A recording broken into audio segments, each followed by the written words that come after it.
Welcome to Beyond Better, a podcast that explores a simple but profound idea.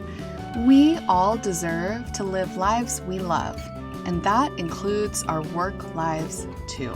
I'm Stacy, Ennis, an author and longtime location-independent entrepreneur living in Portugal with my family of 4. Join me as I talk business, location independence, writing, travel, and so much more. All focused on building a life that is beyond better. Welcome. I am really excited this week to get to share with you a discussion that I had with Mike Green.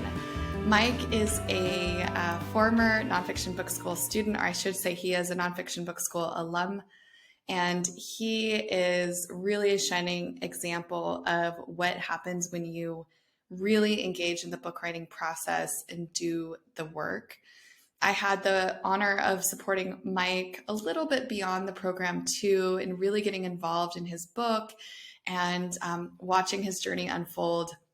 And today he is living the dream. He is living an amazing life, running these Alaskan leadership adventures, living in a place that makes him feel fulfilled, a place that lets him do the work that he loves.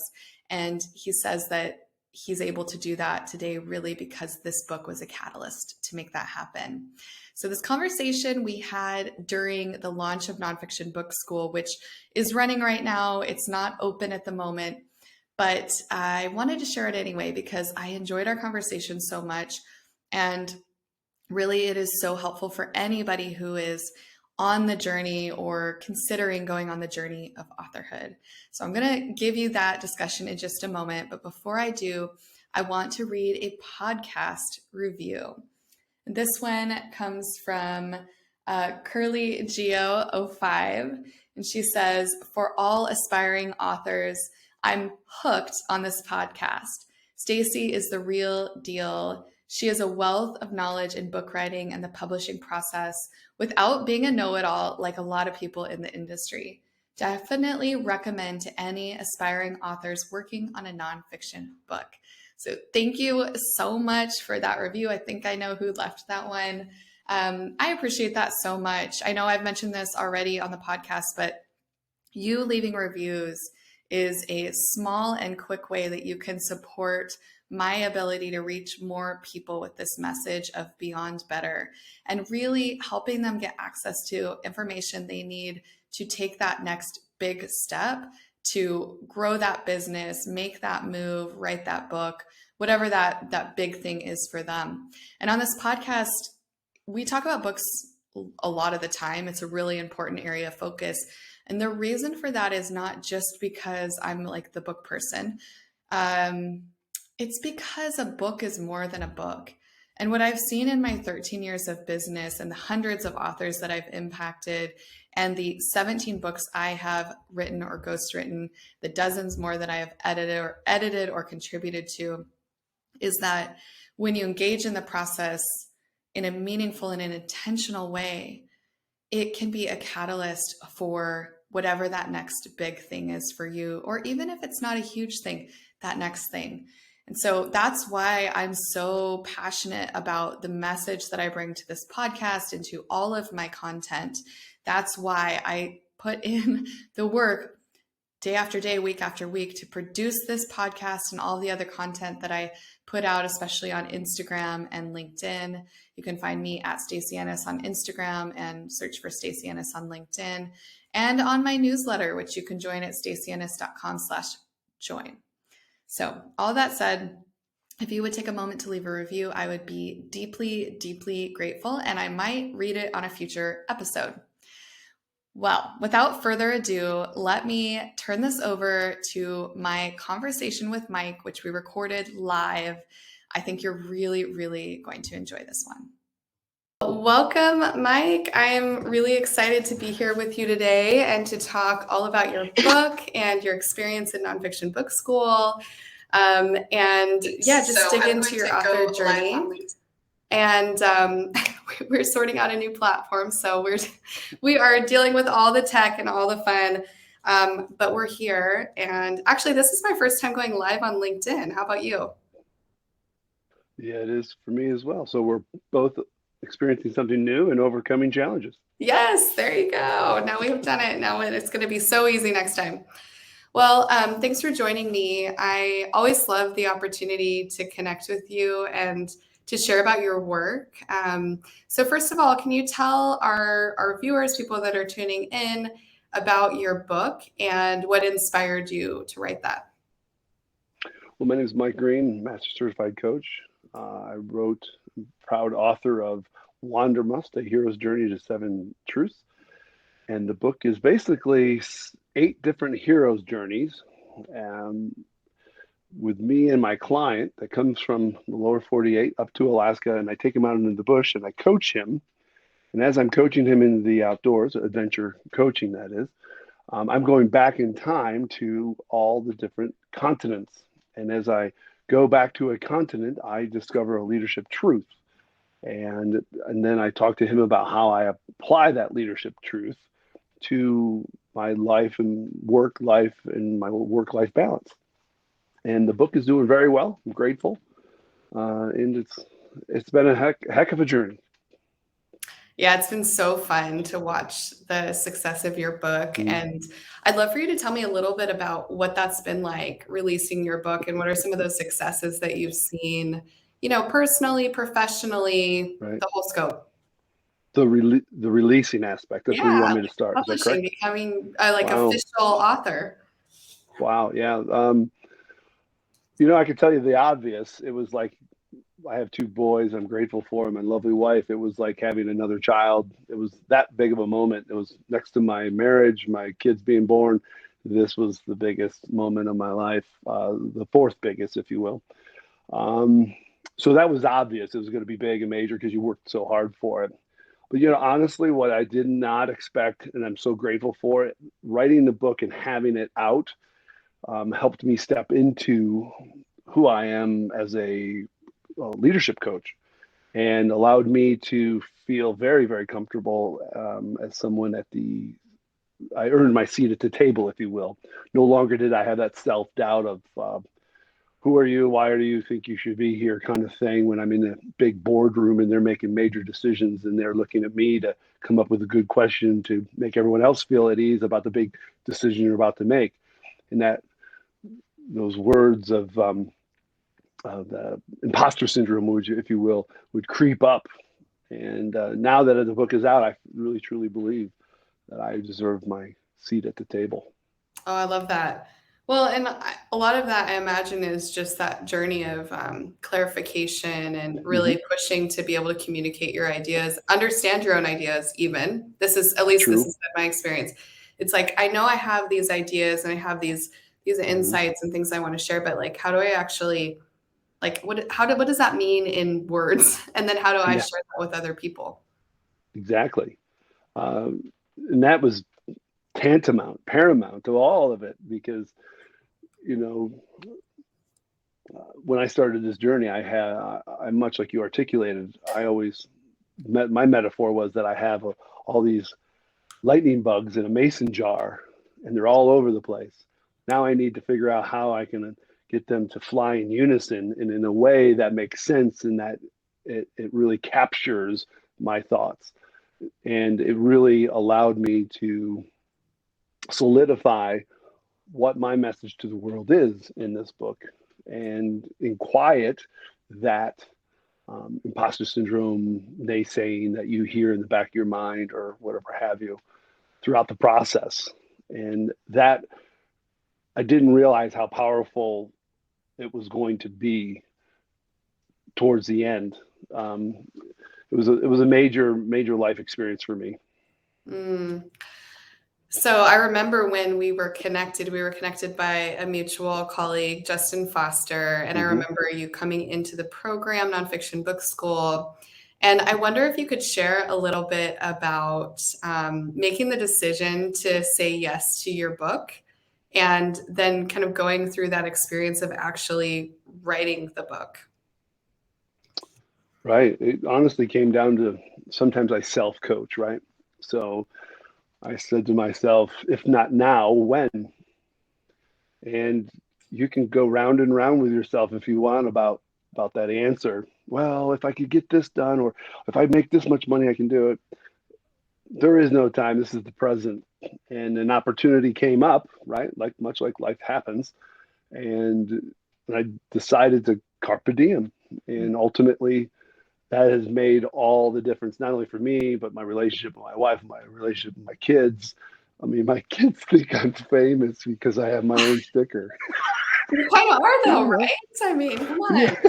I love it. Yeah. So that's another one of those benefits, right? I mean, they're 6 and 9. Um, so that was that. So then I just put down the money, and then ultimately, the money for me ultimately was the group accountability, my accountability to you, my accountability to the book the idea of the book. So that helped me go all in, because it's Mhm. easy when you don't put anything down. Oh, I'll do it some other time, and you talk yourself in circles. But if not now, when? Yeah.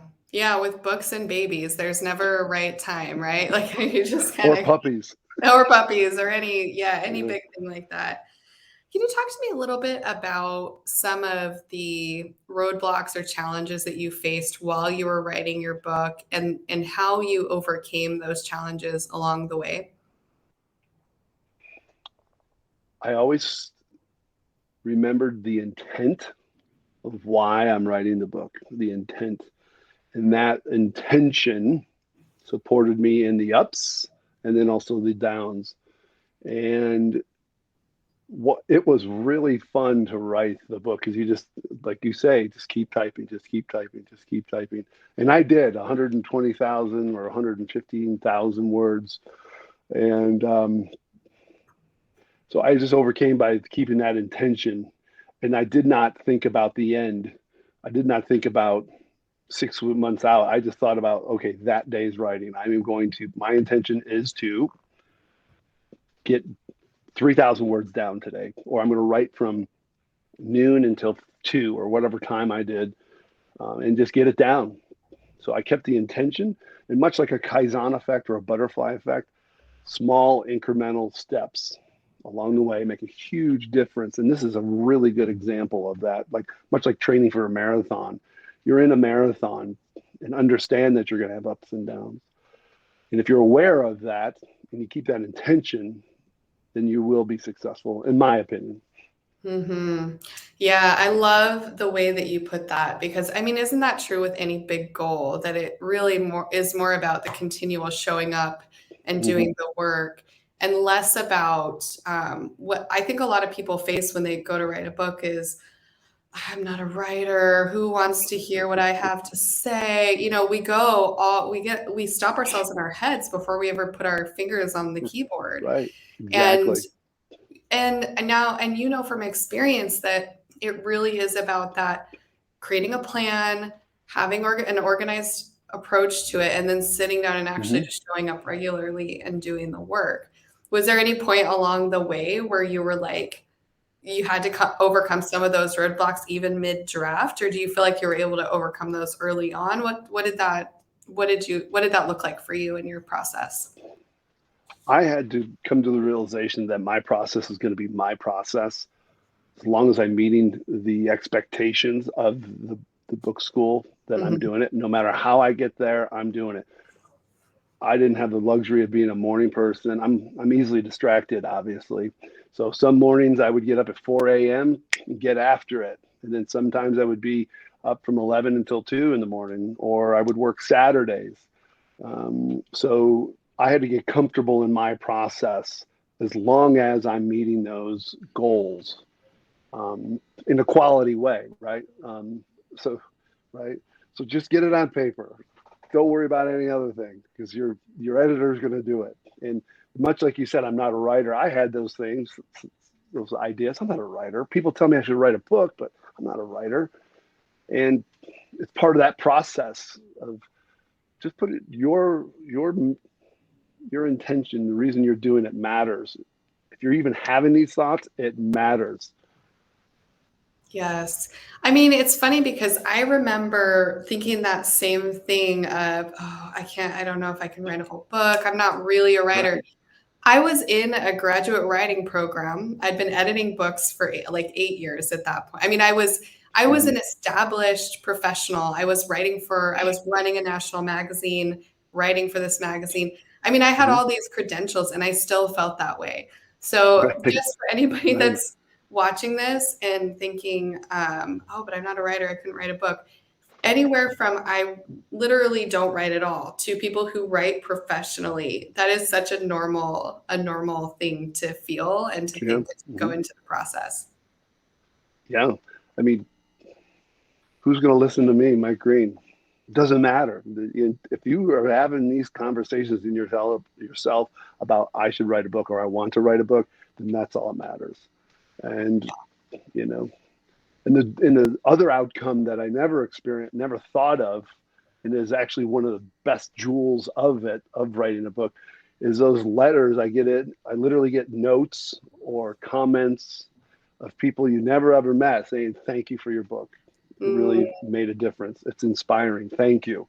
I mean, that's something that you're talking about. I'm not a writer, but we're talking about the end result where people actually listen to your intention, the reason why you sat down at the computer. it's hard to put that into words, what that feels like when people reach out to you when you had Right? no idea that they were reading your book. Like, to me, True. that's just it's almost like trippy. It's like I was Yeah. living my life and my book is out there and people are reading it. And then they're sending me messages, and this is all just happening. And all of Hmm. that comes through you going through that journey and that process of creating that Right. thing that actually can influence beyond what you can do one to one or even one to Right. many in a speaking engagement or something like that. I remember I got a note from somebody just recently. They got my book for a Christmas present and they read it, and I thought to myself, wow, that is really nice of them to say. I don't even think they liked me. You know, I'm not kidding you. That's a true story. Oh, that's Yeah. great. So we're talking now because Nonfiction Book School enrollment is open. I only do this once a year. One of the things that I really try to get through to people that are thinking about joining is that this is not a course in the sense of I log into a platform and I complete the work and I don't interact with Right. people. This is very much a coaching program. And Mm-hmm. and Mm-hmm. my team and I are available. We will email with Mm-hmm. you. We will answer your questions during coaching. We're there to support you along the way. Absolutely.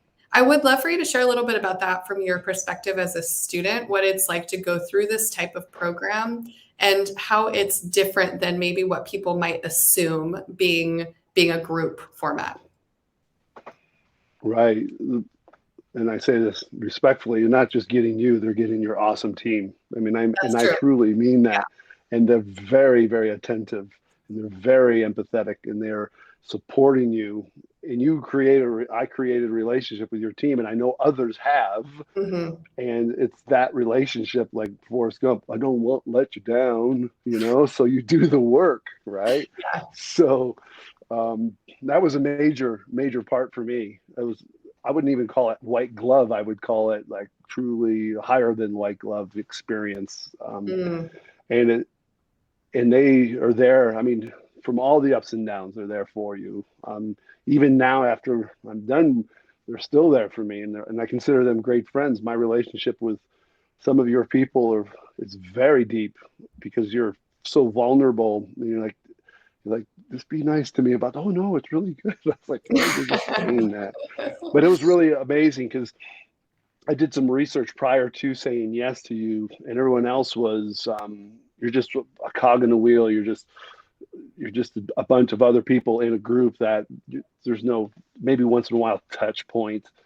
Um, that's what sold it to me, and that's why I believe so strongly in you and your team, without a doubt.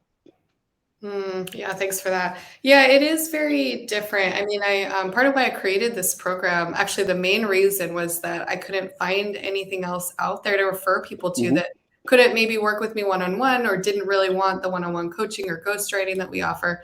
And actually, I've had people come to me who've gone through those types of programs and ended Yeah. up getting stuck, and then come into my Mm-hmm. program because really it like that connection, that support, that ability to ask questions, truly connecting with other authors. Like ordering each other's books, sharing each other's stuff on Yeah. social media. Some of the cohort have traveled to meet each other in real life. Like that Hmm. type of thing also along with the team, I think is such a cool piece of it that's beyond me. Like that's something that humans create Right. together. It's more like I get to create the space and then it gets to happen. Right. And also they're not buying. I wouldn't think about it now, having gone through it, is that I'm buying this. I'm buying an experience and those who are going to shepherd me along the way, much like Joseph Campbell's work. You are currently, that person who's listening is currently being called to leave the known of, I want to write a book, but I'm not going to write a book. You're being called to leave the known and go into the unknown. And when you go make that first step, congratulations. Then you ultimately find a sage or someone who's going to support you during that. Well, the good news is Stacy is one of many of those sages who are going to support you along the way, so that you go on and slay the dragons of self-doubt, slay the dragons of, oh, tomorrow, and then ultimately create something that you bring back to your community, right? And that's what you're ultimately putting forth the effort and the money. That was so good, Mike. That was I just know, came off the wasn't it? top I of your hope you can head. record That that. was awesome. I love that. Yes, it was. That was great. That was really good. One last question, and then I want to make sure people know where to find you and get a copy of your book. What advice would you give to somebody who's where you were? You're talking maybe with a trusted colleague or friend about maybe writing a book, or maybe you haven't even shared that with anyone. You're thinking about that, and you know that you have something to offer the world. You're just not really sure Mm-hmm. how to do it, whether, maybe you don't feel validated yet in that next step in Definitely. taking that hero's journey. What advice would you give to somebody who's in that moment, in that place, and trying to decide what to do next?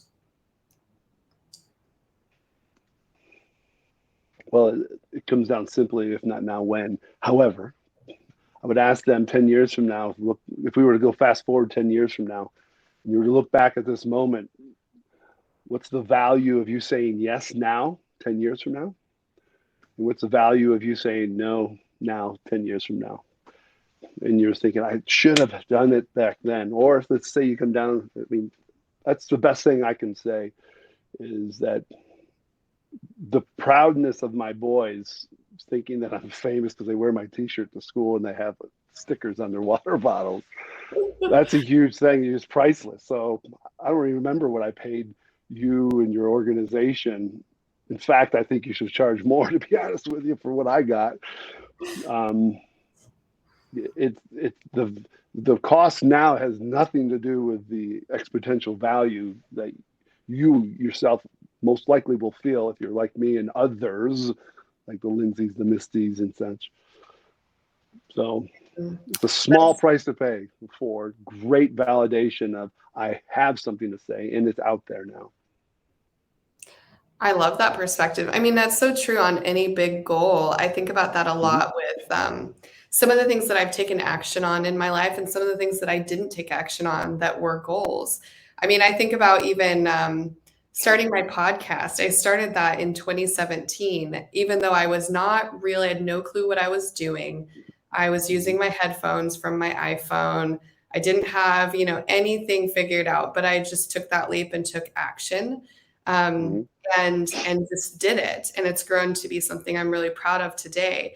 But sometimes I think it's that really that this is my perspective at this point in my life, is that bias toward action. When you feel something called to do something, take an action step, whatever that next Mm-hmm. action step, and then keep acting, keep taking Sure. action, and then it will lead you to where you need to be to reach that True. goal.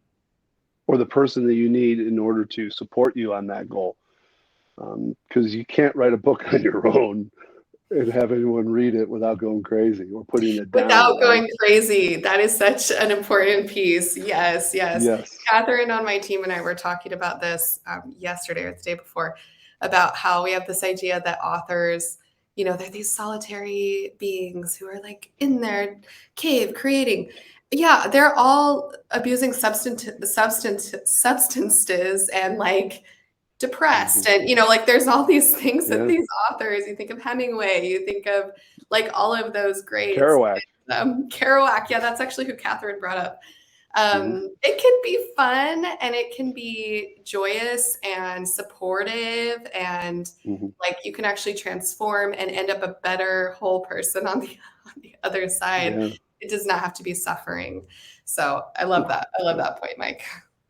Yeah. Thank you. I want to, before we end today, make sure that anybody watching this can get a hold of your book. And when we end the live stream, I'll be sure to comment it on this video too. Tell us the title of the book, tell us where to find it, and tell us your website so that people can learn more about you and the coaching and adventures that you do. Right. The book is titled Wandermust, A Hero's Journey to Seven Truths. You find it on Amazon. It's Wandermust. You can find all things Mike Green at MikeGreenLeadership.com. And I wish everyone who's listening to this well, and just take the small steps, small butterfly Kaizen effect steps, and you will be successful. I will echo that. Thanks, Mike, so much. Grateful to be here. Thank you.